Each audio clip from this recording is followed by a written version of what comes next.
చీకటి చిరకాలం ఉండదు, కష్టం కలకాలం ఉండదు. చీకటి తర్వాత వెలుగు వచ్చినట్లుగానే కష్టం తర్వాత సుఖం తప్పకుండా వస్తుంది. అంతవరకు ఓపిక పట్టాలి. బంధాల తోటలో వేప చెట్టు లాంటి బంధం కూడా ఉంటుంది. తీయగా పండే చెట్ల మధ్య చేదుగా కనిపిస్తుంది. నిజానికి అవసరమైనప్పుడు దివ్య ఔషధంగా పనిచేస్తుంది. తప్పు చేయని మనిషి అంటూ ఈ లోకంలో ఉండరు. తన తప్పును సమర్థించుకునేవారు మూర్ఖులు. ఇతరుల తప్పును వేలెత్తి చూపేవారు అత్యంత మూర్ఖులు. చేసిన తప్పును దిద్దుకునేవారు ఉత్తములు. అమ్మ మనకు జన్మనిస్తుంది, భార్య ఆ జన్మాంతం ప్రేమిస్తుంది. అమ్మ లేకుంటే మనకు జన్మ లేదు, భార్య లేకుంటే జన్మకు అర్థం లేదు. అమ్మ భారం కాకూడదు, భార్య బానిస కాకూడదు. జీవితంలో అతి ప్రమాదకరమైనది దుఃఖం. దానిని దిగమింగడం నేర్చుకో. ఇంకా భయంకరమైనది నిరాశ. దానిని ఎలా తుంచేయడమో తెలుసుకో. దానికంటే నీచమైనది ఈర్ష్య, అసూయ. దానిని నీలోంచి ఎలా తరిమి కొట్టాలో అలవర్చుకో. ఈ మూడింటిని ఎవరైతే దాటగలరో వారు దేనినైనా ఎదుర్కోగలరు. జరిగిన దాన్ని గురించి ఎప్పుడు చింతించకు. ఎందుకంటే మనకు జరిగే మంచి మనకు ఆనందాన్ని ఇస్తే, జరిగిన చెడు అనుభవాన్ని ఇస్తుంది. కాలం నువ్వు కలిసే వ్యక్తులను నిర్ణయిస్తుంది. హృదయం మీరు కోరే వ్యక్తులను నిర్ణయిస్తుంది. మీ ప్రవర్తన మీతో ఉండే వారిని నిర్ణయిస్తుంది. మనం జరిగిపోయిన దాన్ని వెనక్కి వెళ్ళి మార్చలేకపోవచ్చు, కానీ జరగబోయేదాన్ని ఖచ్చితంగా మార్చవచ్చు. నిరంతరం వెలుగునిచ్చే సూర్యుడిని చూసి చీకటి భయపడుతుంది. అలాగే నిరంతరం కష్టపడేవాడిని చూసి ఓటమి భయపడుతుంది. అంధకారంలో ఉన్న ప్రపంచానికి వెలుతురు ఇవ్వాలంటే మనం దీపంగా మారాలి, లేదా ఆ కాంతిని ప్రతిబింబించగలిగే అద్దంగా అయినా మారాలి. ఒక విషయం గురించి తెలియడం ముఖ్యం కాదు, దాన్ని సరి అయిన చోట ఉపయోగించడం తెలియాలి. కోరుకోవడం ఒకటే ముఖ్యం కాదు, దాని గురించి పనిచేయడం తెలియాలి. మనిషిలో ఉత్సాహం పగటి వెలుతురును ప్రసరింపజేస్తుంది. అంతేకాక మనస్సును నిరంతరం పవిత్రతో నింపుతుంది. అందమైన జీవితం వెతికితే దొరకదు, మనం నిర్మిస్తే తయారవుతుంది. సంవత్సరం మారితే రాతలు ఏమీ మారవు. ప్రయత్నాలను ఆపితే పనులేవి సాగవు. గమ్యం దూరమైన పయనాన్ని ఆపద్దు, మార్గం కష్టమైన ప్రయత్నాన్ని ఆపవద్దు. నేను చేయగలను అనే నమ్మకం నీకు ఉంటే ఎలా చెయ్యాలనే మార్గం అదే కనిపిస్తుంది. వద్దు అనుకుంటే నిమిషం కూడా ఆలోచించుకో. కావాలనుకుంటే క్షణం కూడా వృధా చేసుకోకు. లక్ష్యం ఉన్నవాడు గడ్డి పరకను కూడా బ్రహ్మాస్త్రంగా వాడుకుంటాడు. నిర్లక్ష్యం ఉన్నవాడు బ్రహ్మాస్త్రాన్ని కూడా గడ్డి పరకలా వాడుకోలేడు. ఏదైనా ఆపేద్దామని అనిపించినప్పుడు ఒక్కసారి ఎందుకు మొదలుపెట్టావో ఆలోచించు. చివరి ప్రయత్నం అంటే చివరిసారి చేసే ప్రయత్నం కాదు, మొదటిసారి గెలిచే ప్రయత్నం. పెద్దగా ఆలోచించు, చిన్నగా మొదలుపెట్టు. ఒకే రోజులో గొప్ప స్థాయికి ఎదగలేవు. ఓర్పుగా ఉండు, మార్పు అదే వస్తుంది. దేనికైతే నువ్వు భయపడి వెనుకడుగు వేస్తావో అదే నిన్ను మళ్ళీ మళ్ళీ వెంటాడుతుంది. ఒక్కసారి ఎదురిల్లు చూడు, ఆ భయమే నీకు భయపెడుతుంది. జీవితం విసిరే సవాళ్ళను ఎదుర్కొని నిలిచిన వారికి విజయం సొంతమవుతుంది. బద్ధకస్తుడికి చాలా ఇష్టమైన ఒకే ఒక పదం రేపు. జీవితంలో ఏది కోల్పోయినా ఎక్కువగా బాధపడకు, ఎందుకంటే చెట్టు ఆకులు రాలిన ఆకులతో చిగురుస్తుంది. జీవితం కూడా అంతే. మన జీవితంలో చేసే పెద్ద తప్పు ఏంటంటే మనమంటే లెక్కలేని వాళ్ళను మనం లెక్కలేనంతగా ఇష్టపడటం. గెలుపులో వచ్చే సంతోషం కన్నా ఓడిపోతానేమో అన్న భయం ఎక్కువగా ఉన్నవారు సామాన్యులుగా ఉండిపోతారు. మన భావాలు మన గమ్యాన్ని నిర్దేశిస్తాయి. పొగిడే ప్రతి ఒక్కరూ మిత్రులు కారు, విమర్శించే వారందరూ శత్రువులు కారు. పొగడ్తల వెనుక అసూయ, ద్వేషం కూడా ఉండవచ్చు. విమర్శ వెనుక ప్రేమ, ఆప్యాయతలు కూడా ఉండవచ్చు. ఒక్క నిజం కొద్ది కాలం బాధించవచ్చు, కానీ ఒక అబద్ధం జీవితాంతం వేధిస్తుంది. ప్రతిసారి పడుతున్నామని ఈసారి నిలబడటం మానేస్తామా? జీవితం కూడా అంతే. ఎన్నిసార్లు పడినా మళ్ళీ తిరిగి ప్రతిసారి లేవాలి. 10 మందిలో ఉన్నప్పుడు పట్టింపులు మరిచిపో. నలుగురిలో ఉన్నప్పుడు నవ్వడం నేర్చుకో. ఆనందమైన వాళ్ళతో పంచుకో. కష్టాల్లో ఉన్నప్పుడు కన్నీళ్లను ఓర్చుకో. చేసేది తప్పని తెలిస్తే అలవాటు మార్చుకో. గతం చేసిన గాయాలు మర్చిపో. నీ ముందున్న గమ్యాన్ని చేరుకో. మనిషి జీవితం అంటే ఒక యుద్ధమని తెలుసుకో. బాధ ఎంత గొప్పదో సంపద అంత చెడ్డది. ఎందుకో తెలుసా? వస్తూనే తన సొంత వాళ్ళను గుర్తుకు వచ్చేలా చేస్తుంది. సంపద వస్తూనే మనకు సొంత వాళ్ళను కూడా మర్చిపోయేలా చేస్తుంది. విషాన్ని ఎన్నిసార్లు వడపోసినా అమృతం అవ్వదు. అలాగే మనల్ని అర్థం చేసుకోలేని వాళ్ళకి మన గురించి ఎంత చెప్పినా వ్యర్థమే. రంగు లేని పువ్వుకు ఆకర్షణ లేదు, అలలు లేని సముద్రానికి అందం లేదు, సూర్యుడు లేని ప్రపంచానికి వెలుగు లేదు, లక్ష్యం లేని జీవితానికి విలువ లేదు. ఒక్కొక్కసారి నీ నిజాయితీ, ధైర్యం, తెలివితేటలు ఇవేవి నిన్ను గెలిపించలేనప్పుడు ఓర్పు, సహనం మాత్రమే నిన్ను గెలిపించగలవు. మన జీవితంలో ఎన్ని బంధాలు ఉన్నప్పటికీ మన ఇష్టాలను, కష్టాలన్నీ పంచుకోవడానికి భగవంతుడు సృష్టించిన అద్భుతమైన అనుబంధమే స్నేహం. పని వల్ల ఒత్తిడి పెరగదు, పని గురించిన ఆలోచన వల్లే ఒత్తిడి పెరుగుతుంది. అందుకే ఆలోచనలను వాయిదా వేయాలి, పనులు వెంటనే చేసేయాలి. ప్రతి అనుభవం జీవితంలో ఎక్కడో ఓ చోట ఉపయోగపడుతుంది. ఎందుకంటే ఏ అనుభవం సులువుగా రాదు, అనుభవిస్తే తప్ప. గుర్తుపెట్టుకో, మంచి మనసున్న వాడికి భగవంతుడు 100 కష్టాలు కల్పించినా అంతకు రెట్టింపు సంతోషాలను ఆయన తప్పక అనుగ్రహిస్తాడు. మనతో ఉన్న వాళ్ళందరూ మన వాళ్ళు అయిపోరు. మన ఇష్టాల్ని, కష్టాల్ని గౌరవించిన వారే మన వారవుతారు. బంధాలను తెంచే శక్తి కోపానికి ఉంటే బంధాలను కలిపే శక్తి చిరునవ్వుకు ఉంది.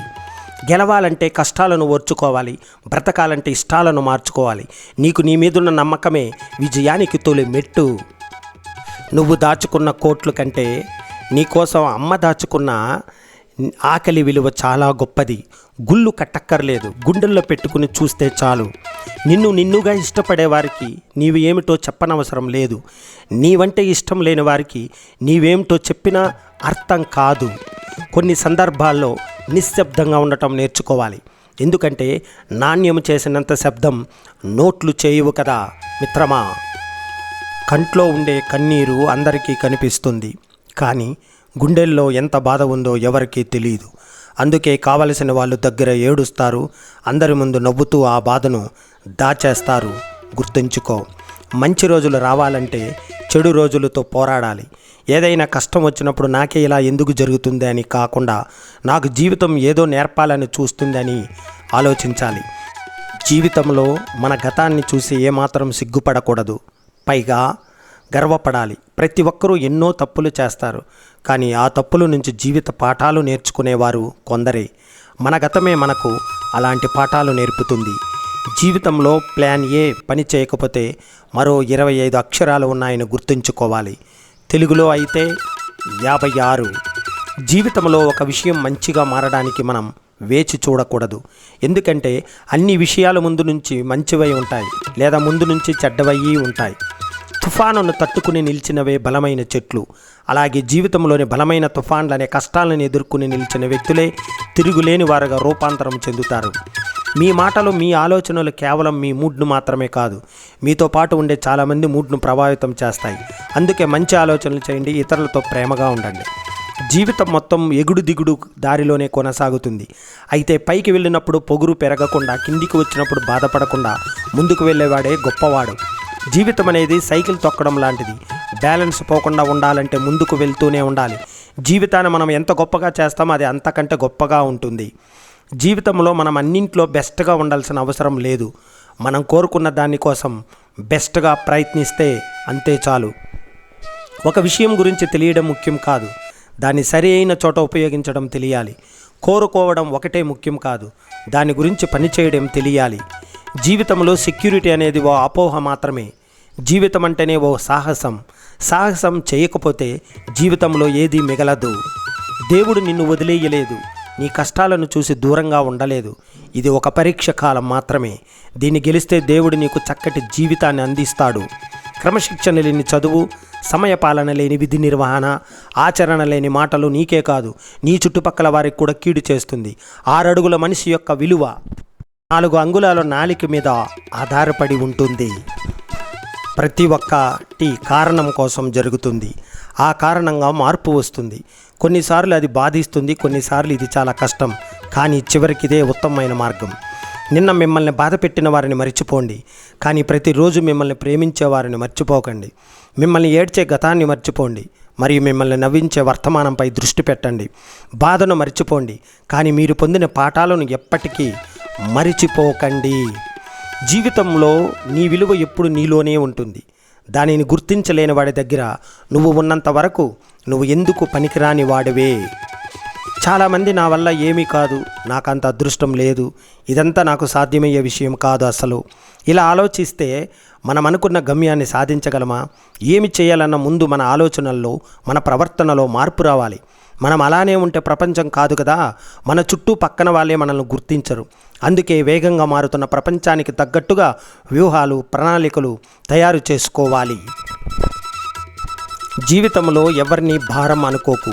ఎందుకంటే నువ్వు ఒకరికి భారం అయినప్పుడు నీకు అర్థమవుతుంది మనం వారికి భారం కాదు బాధ్యత అని. చిన్న పిల్లలనైనా పెద్దవారినైనా సరే బాధ్యతగా భావించు.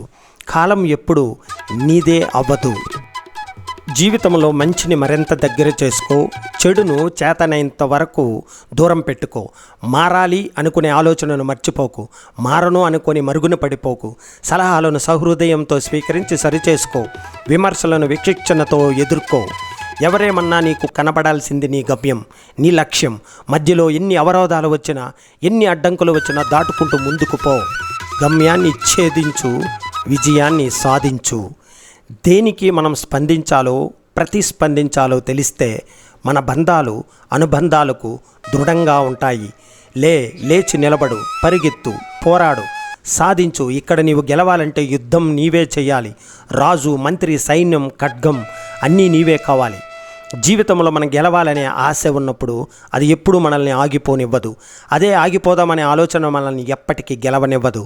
కాబట్టి ఆశకి నీ కష్టం, శ్రమ తోడైతే నిన్ను ఆపేదెవరు? నిన్నటికి ఈ రోజుకి మధ్య మన జీవితాన్ని తీసుకుంటే అందులో తప్పనిసరిగా ఒక అనుభవమో, ఒక అనుభూతో, ఒక ఆహ్లాదమో, కనీసం ఒక్కసారి మీ పెదవుల మీద చిరునవ్వో ఉండి తీరాలి. అలాంటి రోజు లేదంటే మీ జీవితంలో ఒక్కరోజు నిరర్థకమైనట్లే. ఆ విషయం సదా గుర్తుంచుకోండి. కాబట్టి ఆనందమైన, బాధ అయినా అంతా మన చేతుల్లోనే ఉంటుందని గుర్తుపెట్టుకోండి. జీవితంలో నీకు తెలిసి నువ్వు ఏ తప్పు చేయనంత వరకు నువ్వు ఎవరికి భయపడకూడదు. నీకు తెలిసి ఎవరికి చెడు చేయాలనే ఆలోచన కలలో కూడా నీకు రాకూడదు. ఎదుటివాడిని తోసేసి నువ్వు బాగుపడదామనుకుంటే ముందుగా కూలిపోయేది నువ్వే. ఒకవేళ నువ్వు పక్కోడి కష్టం మీద ఎదిగినా రేపన్న రోజు నీ తలదన్నేవాడు నిన్ను నిలువునా కూల్చే రోజు మాత్రం ఖచ్చితంగా వచ్చి తీరుతుంది.